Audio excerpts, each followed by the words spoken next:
우리 교인들도 꽤 많이 빈 것 같습니다. 전라남도 신안군에 가면은 목포 앞바다에 저희 교단 교회가 하나 있는데요. 앞에 중앙교회라고 하는 교회가 하나 있습니다. 지금은 신현파 목사님이라고 해서 작년도 총회장 하신 분이 심호하셨는데 그전에는 기창호 목사님이라는 분이 심하셨습니다. 지금 이야기는 기창호 목사님이 심호하실 때 있었던 우리 교단의 아름다운 일화였습니다. 그때 앞에도 교회에 한 30년 정도 그 지역에 면장하시던 장로님이 계셨습니다. 근데 하루는 워낙 일이 바쁘니까 면장이니까 한 10분 예배 늦었습니다. 근데 그 뒤로는 계속해서 그 장로님이 매번 예배 때마다 10분씩 듣는 거예요. 의뢰껏 10분씩 듣습니다. 어느 주일날 그날도 장로님은 나름대로 열심히 오긴 오셨는데 또 10분 늦게 교회 오신 거예요. 죄송하지요. 그래도 명색이 장로인데 10분 늦었으니까 미안해서 들어오셨는데 기장로 목사님이 그냥 거기 서 계세요 해서 들어오다 말고 저 문 앞에 서서 예배를 드리게 됐습니다. 문 앞에 서 계신 장로님 들어와서 계시지만 그러나 참 머쓱하죠. 근데 모두가 다 지금 걱정입니다. 왜 이제 앞으로 저 장로님이 어떻게 행동하실 것인가, 또 목사님은 어떻게 행동하실 것인가, 모든 교인들이 다 전부 다 어떤 반응이 올까 다 걱정입니다. 근데 예배 후에 장로님께서 이렇게 말씀을 했습니다. 목사님, 저는 오늘부터 면장을 그만두고 장로의 직분만 감당하겠습니다. 이렇게 말했습니다. 주일에 10분 지각해서 예배당 입구에서 예배드린 장로님이 30년 동안 해오던 면사무소 일을 내가 그만두겠다는 거예요.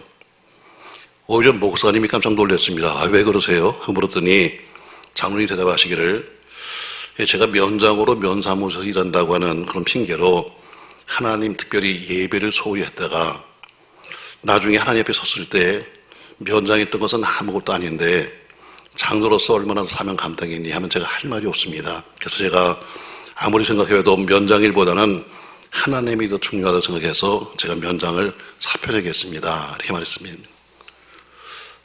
그렇게 귀한 장로님과 목사님이 심하던 교회는 지금도 전남 목포에 아주 우뚝 서 있는 성결교회로서 역할을 감당하고 있습니다. 오늘 보면 시편 65편 4절 말씀이 이렇게 말씀하고 있어요. 주께서 택하시고 가까이 오게 하사 주의 뜰에 살게 하신 사람은 복이 있나이다. 전 여러분이 복 있는 사람 되길 주님을 축복합니다.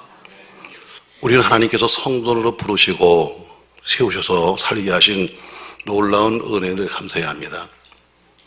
여러분과 저의 인생은 반드시 마지막에 있다는 사실을 깨달아야 돼요.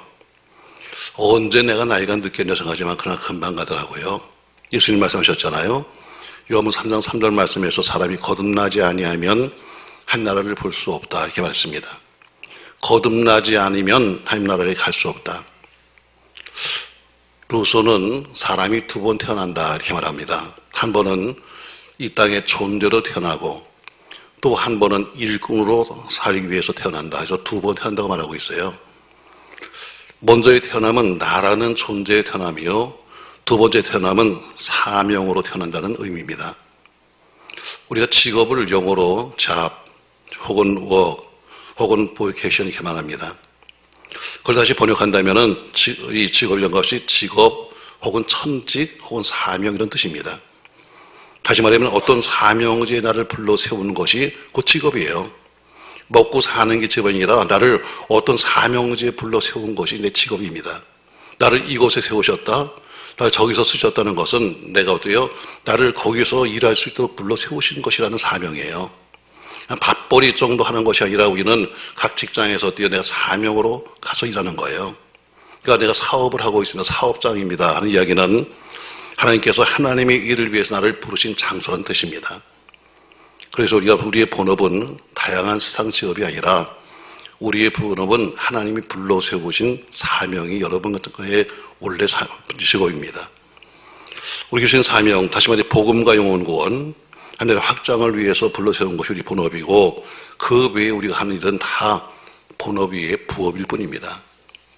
하나님이 불러주셨다는 것은 가장 큰 축복이죠. 그러나 왕이 쓰던 밥그릇 얼마나 귀합니까 여러분? 왕이 쓰던 밥그릇인데 그러나 그 밥그릇이 어느 순간에 개밥그릇으로 바뀔 수 있습니다. 마찬가지로 하나님이 불러 세우셨지만 어느 순간에 하나님이 그 사람을 내칠 수도 있다는 뜻입니다. 나는 우리 모두가 끝까지 하나님 손에 붙들려 하나님의 도구로 쓰임받기를 주의 이름으로 소망합니다. 미켈란젤로라고 하는 조각가가 다비드상이라고 하는 아름다운 조각을 만들었습니다. 사실은 원석은 아주 못생긴 대리석이었어요. 근데 그 못생긴 대리석을 가지고 조각가가 만들고 싶어하는 그 상을 그 안에 조각하면서 필요한 부분을 망치로 쪼개냅니다. 그래서 걸작품 만드는 거죠. 만약에 잘못해서 필요한 부분을 잘못 건드리면 실패작이 되는 겁니다. 하나님이 여러분과 저를 쓰시되 끝까지 주님의 걸작품으로 쓰시기를 주의 이름으로 바랍니다. 성경에 나오는 많은 사람이 있습니다만 그러나 그 사람이 다 모두가 다 잘난 사람은 절대로 아닙니다. 다 못난 사람도 많아요. 그러나 하나님이 못난 사람도 들어 쓰였습니다. 문제는 잘생기고 못생기고 배우고 못 배우고가 문제가 아니라 하나님이 택하셨느냐 아니냐가 중요한 겁니다. 근데 하나님이 택하실 때는 반드시 그냥 택하지 아니하시고 훈련이라는 과정을 통해서 택하시다는 거예요. 당금질을 여러 번 한 쇠가 명검이 되고 당금질을 여러 번 한 쇠가 보검이 되는 것처럼 명품이 뭡니까 여러분? 짝퉁과 다른 건 뭐냐면 명품은 인고의 시간을 가지고 다듬어진 다음에 나오는 것이 명품이에요. 짝퉁은 비슷하게 생겼지만 그러나 어떻게 쉽게 만든 게 짝퉁입니다. 신앙도 마찬가지예요. 짝퉁 신앙이 많습니다. 그냥 껍데기는 비슷하게 생겼는데 적당히 좀 빨리 하겠다는 것은 좀 짝퉁이 되는 거예요. 인고의 시간이 필요합니다. 하나님이 쓰시기 위해서는 가혹하게 훈련하십니다. 그냥 하지 않아요. 그런데 그 가혹한 훈련을 잘 견뎌내는 사람이 결국엔 승자가 되는 겁니다. 세계 최고의 향수는 발칸반도에서 나옵니다. 그것도 어떻게 만드냐면 새벽 2시에 딴 장미로 만드는 것이 가장 귀하다고 그래요. 아니 왜 일하기 쉬운 대낮에 장미를 따지 않고 왜 새벽 2시에 땁니까 여러분? 바로 고난을 통해서 최고의 아름다움이 나타나기 때문에 새벽 2시에 그 장미를 따가지고 만드는 향수가 제일 좋다는 겁니다. 여러분과 저희 기도 시간도 마찬가지로 두 가지가 있어요. 새벽 기도와 밤 기도가 있습니다. 새벽은 하나님의 열쇠를 주시는 시간이에요. 새벽은 하루를 깨우시는 시간입니다. 하루의 열쇠죠. 그러니까 직장이나 사업이나 형통하게 일어나신다면 새벽으로 깨워야 합니다. 학생의 지혜를 얻고자 하면은 새벽을 깨워야 돼요. 만약 새벽에 나서 기도할 수가 없고 때는 여건상 집에서 드리는 분도 계십니다. 그러나 새벽 기도는 여건상이지만 그러나 할 수 있으면 교회나 드는 것이 맞습니다. 저는 우리 교회 속의 중직들이 할 수 있으면 교회에 새로 나갔으면 좋겠어요. 물론 인터넷에서도 볼 수 있고 다 할 수 있지만 그러나 여건상 안 되는 건 도리가 없겠지만 그러나 나오려고 했어야 합니다.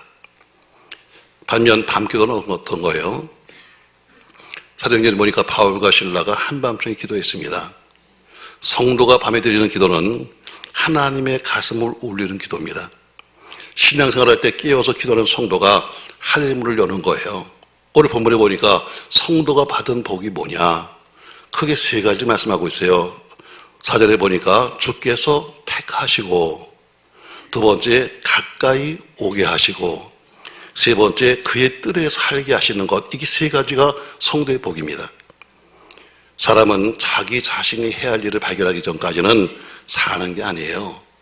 산다는 것이 뭐냐면 자기가 할 일을 발견했을 때 비로소 사는 거예요. 삶의 존재를 부여받는 것, 삶의 존재 가치를 부여받는 것, 하나님께 쓰임받는 것은 너무나 행복한 거예요. 역사에 보세요 여러분. 의미 없는 사람이 수없이 왔다 갑니다. 아무런 의미 없이 와서 살다가 아무런 의미 없이 가는 거예요. 그러나 한 시대에 주역이 있습니다. 하나님은 하나님의 일을 할 수 있는 주역을 찾고 계신 거예요. 여러분과 저는 지구라고 하는 이 무대에 서 있는 다 배우들입니다. 태양과 별과 그리고 해가 어때요? 달이 조명이에요. 우리를 비추는 다 조명들입니다. 우리는 무대에 서 있는, 이 세상 무대에 서 있는 하나의 우리는 배우들이에요. 그러니까 그 중에는 주역도 있고 조역도 있고 어떤 사람은 평생 보조 역할을 하고 있고 어떤 사람은 평생 엑스트라도 있습니다. 아마 다 엑스트라가 훨씬 더 많겠죠. 모두가 다 주역이 되고 싶지만 그러나 주역으로 뽑아쓰는 분은 하나님이고 그리고 주역은 많지 않은 겁니다. 지도자가 그냥 되나요? 그건 누구나 다 지도자가 될 수 있나요? 예레미야서 4장 25절에 보니까 에레미야는 이렇게 말씀하고 있어요. 내가 본즉 뭐가 없으며 뭐가 없으며 사람이 없다. 내가 본즉 사람이 없다. 다시 말해 하나님 보시기에 사람이 없다라고 탄식하시는 거예요. 아니 왜 사람이 없습니까 여러분? 왜 이 지구에 80억이나 있는데 맞습니다 여러분. 홍수 때 오히려 물이 귀한 것처럼 80억이 가까운 사람들이 살고 있는 중에도 정작 하나님이 쓰실 만한 사람들이 많지 않다는 겁니다. 여러분 지금 세계적으로 심각한 과제가 뭡니까 여러분? 환경오염, 원자탄 여러 가지가 있겠지만 그러나 가장 심각한 문제는 지도를 찾는 거고 일꾼을 찾는 게 가장 큰 문제예요. 어디 가나 다 똑같습니다. 사람이 없다고 다 말합니다. 교회도 마찬가지고 상도 마찬가지고 직장도 마찬가지입니다. 사람이 없다. 사람은 수없이 이렇게 많은데도 다 똑같이 말하기를 사람이 없어 이렇게 말합니다. 저 사람 같으면 괜찮았는데 생각했는데 아닌 경우가 많습니다. 인간 홍수에 살고 있지만 지도자 그리고 일꾼이 희귀한 시대에 살고 있는 것이 현실입니다. 그래서 사람들은 말해요. 사람들은 많지만 쓸만한 사람이 없다 이렇게 말합니다. 아무쪼록 하나님이 찾으시는 관점과 여러분과 저의 기도가 일치되어서 하나님께 이모저모로 사용되기를 예수님의 이름으로 축복합니다. 그럼 그렇게 하나님이 사용하시는 사람들이 어떤 복을 받는가? 오늘 성경에는 바로 그들이 받는 복을 말씀하고 있어요. 자 그러면 어떤 복인가? 말씀 다시 보시죠. 4절 말씀. 주께서 뭐 하시고? 택하시고 있습니다. 맞습니다 여러분. 바로 택함 받는 것이 복입니다. 이것을 히브리 말로는 어때요? 티브하르라고 합니다. 티브하르. 주께서 택하시고 이렇게 말합니다. 티브하르. 하나님의 일꾼으로 선택받은 삶에 대해서 성경은 주께서 택하셨다. 택하셨다. 하나님이 일꾼된 것은 참으로 감사한 거죠. 자녀 삼아주신 것도 감사한데 거기서 택해 주셨으니까 복 중에 복을 받은 겁니다. 티브하르라고 하는 단어는 하나님이 좋게 보셔서 선택했다는 뜻입니다. 하나님이 선택하시는데 하나님은 좋은 때가 아니라 늘 고난의 때에 주로 선택하셨습니다. 이사야서 48장 10절 말씀에 보라 내가 너를 연단하였으나 은처럼 하지 아니하고 너를 고난의 풀무 속에서 택했다 해서 너를 좋은 때가 아니라 고난의 풀무 속에 있어 택했다고 말씀하고 있습니다. 그러니까 택한 사람은 고난의 풀무 속에서 연단을 시키시고 연단받는 과정을 통해서 택하시는 겁니다. 예수님이 예루살렘 성에 입성하셨습니다. 나귀를 타고 가셨죠. 근데 대부분의 나귀들은 다 예루살렘 그 길바닥이 다 돌입니다. 근데 대부분의 나귀들은 다 돌 위를 걸어갔지만 예수님이 타신 나귀는 비단길을 걸었습니다. 왜냐하면 모든 사람이 전부 다 자기 입고 있던 겉옷을 벗어가지고 땅바닥에 깔아놨기 때문에 다른 나귀들은 다 맨바닥을 걸어갔지만 예수님이 타신 나귀는 어때요? 사람들이 벗어놓은 옷 위를 걸었으니까 비단길을 걸어간 거예요. 이 나귀는 어린 나귀라서 한 번도 사람을 태워본 적이 없습니다. 그러나 경험은 없지만 사명이 있었습니다. 만약에 사명을 잊어버리고 자기가 비단길을 걷는다고 해서 펄쩍펄쩍 뛰었다면 예수님이 떨어졌을 거예요. 나귀는 처음 사람을 태웠지만 그러나 밑에는 남들은 다 자갈길을 가지만 다 돌길을 가지만 자기는 비단길을 걸으면서도 묵묵히 있음을 실은 채 예루살렘 성을 향해서 걸어갔을 뿐이에요. 바로 택함 받은 나귀입니다. 여러분 우리가 택함 받은 것 그것만으로도 감사하시길 주님은 축복합니다. 오늘 첫 번째 우리가 감사할 조건이 뭐냐? 받은 복이 뭐냐? 우리를 택하시고 이게 바로 받은 복입니다. 택하셨다. 두 번째 보니까 4절 말씀 주께서 택하시고 두 번째 어떻게 했다고요? 가까이 오게 했다. 택하신 것도 감사한데 우리를 가까이 오게 했다. 가까이 오겠다는 단어는 히브리 말로 데카레브라고 하면 데카레브, 가까이 오게 했다. 하나님이 가까이 부른 사람은 반드시 하나님이 책임을 지십니다. 그냥 부르신다니 버리시는 게 아니라 부르신다니 책임을 지시는 거예요. 그래서 시편 91편 11절 말씀에는 이렇게 말씀하고 있습니다. 자, 말씀을 같이 읽겠어요.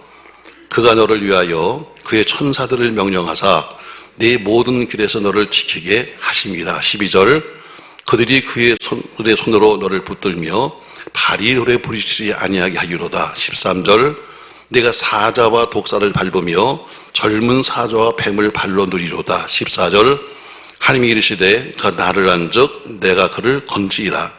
그가 내 이름을 안즉 내가 그를 높이리라. 15절 그가 내게 간구하니 내가 그에게 응답하리라. 그들이 환난을 당할 때에 내가 그와 함께하여 그를 건지고 영화롭게 하리라. 아멘.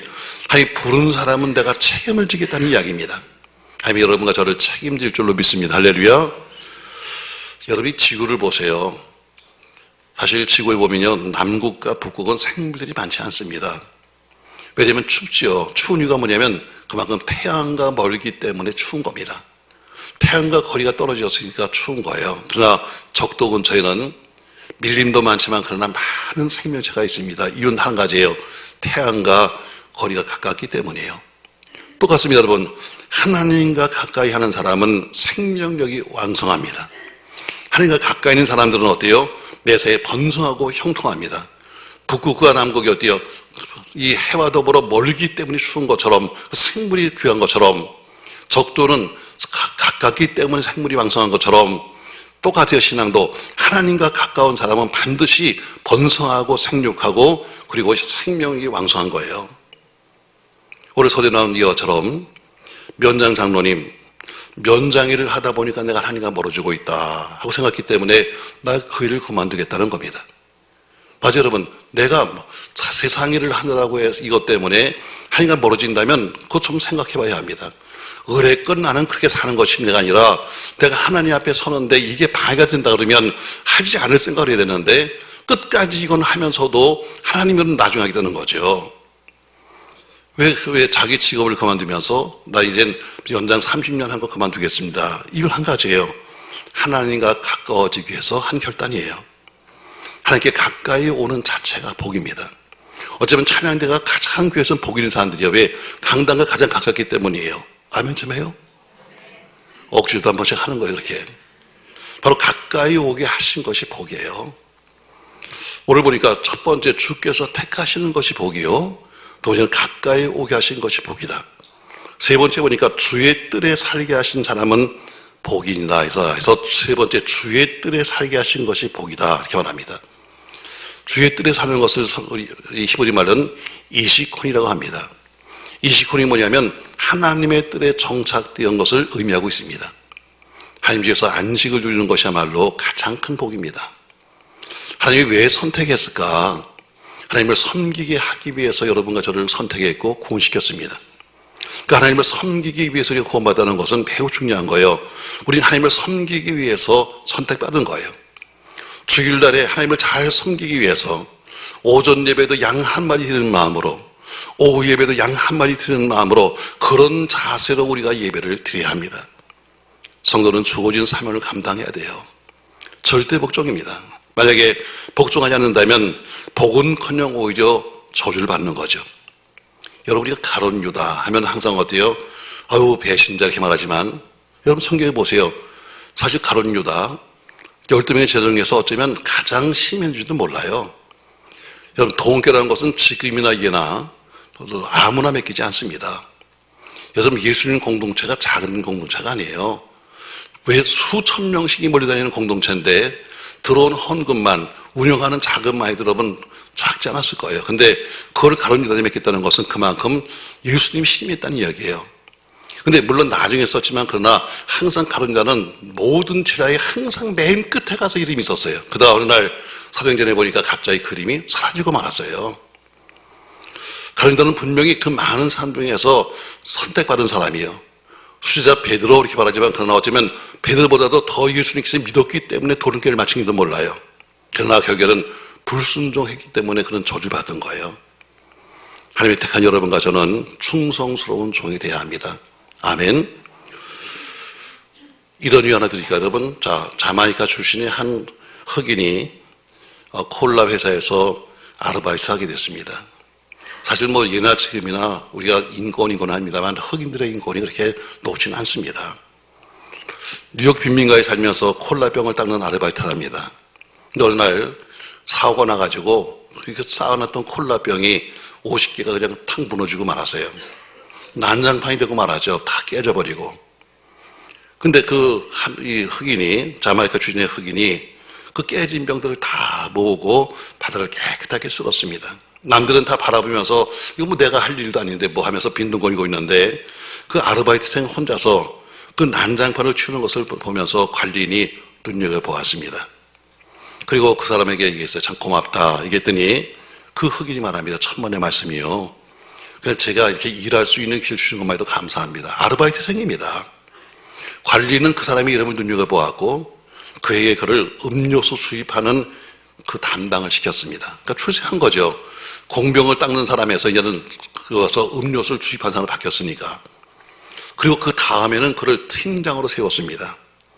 그 흑인이 공부하고 싶다고 해서 뉴욕에 있는 뉴욕 대학에 입학을 시켰습니다. 알바생보다는 이제 팀장이 되니까 수입도 낮아서 공부하면서 그는 뉴욕대에서 ROTC 장교가 되었습니다. 그가 베트남전에 참전했습니다. 걸프전에 참전했습니다. 그러면서 계속 공을 세웠습니다. 그 공으로 그 흑인은 흑인이지만 합참의장이 되었고 미국 국무장관이 되었습니다. 바로 콜린 파월 장군입니다. 그 사람이 자메이카 출신의 알바생이었습니다. 콜라병 닦는 알바생. 그러나 무너진 콜라병을 받아서 어떻게 깨진 것을 갖다가 치우는 그런 과정 속에서 남들은 다 이거 뭐 내가 할 일도 아닌데 이까지 그만해서 왔는데 가서 그 일을 성실하게 했던 그 하나 때문에 그는 결국에 인생을 바꾼 겁니다. 콜린 파월 장군의 노트에는 이런 말이 있습니다. 최선을 다하면 하나님이 나를 세우신다. 최선을 다하시면 하나님이 나를 세우신다. 형 그냥 세우시는 것이 아닙니다. 그냥 내가 교회를 왔으니까 세우는 것이 아니라 내가 최선을 다해 살면 하나님이 나를 세우신다. 최선을 다하는 사람은 하나님이 세워주시고 최고 지도가 되고자 꿈을 반드시 이루어집니다. 직장에서 사업장에서 신앙생활하는 여러분 주어진 자기 자주에서 최선을 다하는 사람에게는 하나님이 어디 가든지 최고를 만드실 줄로 믿습니다. 시편 31편 25절 말씀에 이렇게 말합니다. 내가 어려서부터 늙기까지 의인이 버림을 당하거나 그의 자손이 걸식함을 보지 못하였다 이렇게 말합니다. 하나님이 의롭게 보시는 사람은 그 자손까지도 걸식하지 않도록 만드신다. 다시 말해 자식을 책임지시겠다는 이야기입니다. 스펄전 목사님은 이런 말을 했습니다. 내 생애가 녹슬어질 없어질 때까지 마르고 달아없어질 때까지 하나님이 나를 써주옵소서. 내 생애가 녹슬어 없을 때까지 마르고 달아 없을 때까지 나를 써주십시오. 우리 일정을 이렇게 최선을 다하는 삶을 사시길 주의 이름으로 축복합니다. 미켈란젤로가 망치를 가지고 못생긴 대소를 가지고 휘려는 볼을 잘라가지고 그런 아름다운 조각을 만들었습니다. 망치 갖고 한 겁니다. 근데 똑같은 사람은 어떤 사람은 그 망치를 가지고 사람을 때려서 피투성이를 만들 수 있는 겁니다. 똑같은 망치지만 어떤 사람 손에 붙잡히면 걸작품을 만드는 도구가 되는 거고 어떤 사람이 붙잡히면 이것이 살인 도구가 되는 겁니다.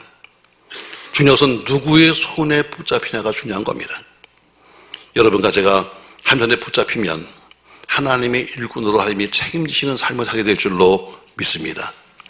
고린도서 4장 1절 말씀에 이렇게 말씀하고 있어요. 사람이 마땅히 우리를 그리스도의 일꾼이요 하나님의 비밀을 맡은 자로 여길지어다. 그리고 맡은 자들에게 구할 것은 충성이니라. 저 여러분 하나님 앞에 헌신하는 성도가 되길 주님 축복합니다. 오늘 본문에도 주께서 택하시고 가까이 오게 하사 주의 뜰에 살게 하신 사람은 복이 있나이다. 우리가 주의 집 곧 주의 성전의 아름다움으로 만족하리라 말입니다. 우리 하나님의 교회 속에서 신령한 애로 만족하며 살아야 합니다. 기도하면 하나님의 신령한 애를 채워주실 것입니다.